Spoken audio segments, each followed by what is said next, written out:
لا للإرهاب، لا للفوضى، يلا بينا نبني مصر. لا للإرهاب، لا للفوضى، يلا نبني مصر. لا للإرهاب، لا للفوضى، يلا نبني مصر.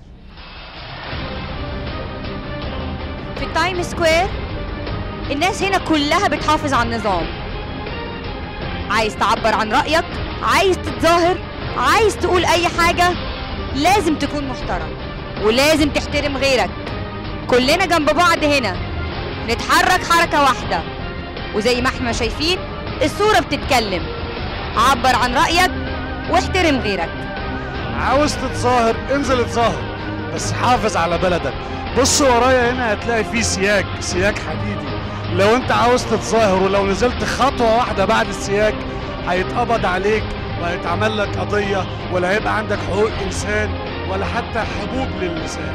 لا للإرهاب، لا للفوضى، يلا بينا نبني مصر. لا للإرهاب، لا للفوضى، يلا نبني مصر. لا للإرهاب، لا للفوضى، يلا نبني مصر.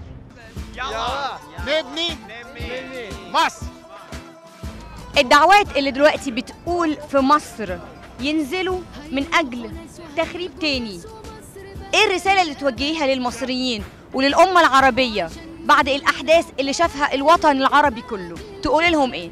بدي اقول لهم انه انا برمى العالم، انا مضيف طيران وصاحبتي مضيف طيران، عم نبرم العالم، وانا بيرسونلي رحت على ايجيبت ماني تايمز.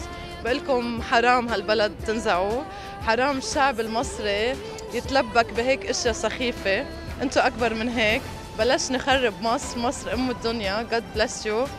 نيويورك بحبكم.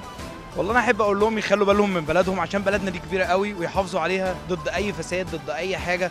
وعايزين المصريين كلها تبقى ايد واحده، عشان ما يعرفش قيمه بلدنا دي غير المتغربين في بره مصر.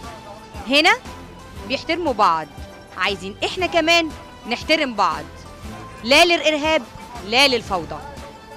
كان معكم من نيويورك التايم سكوير إيمان حلمي. عايزين نلم شملنا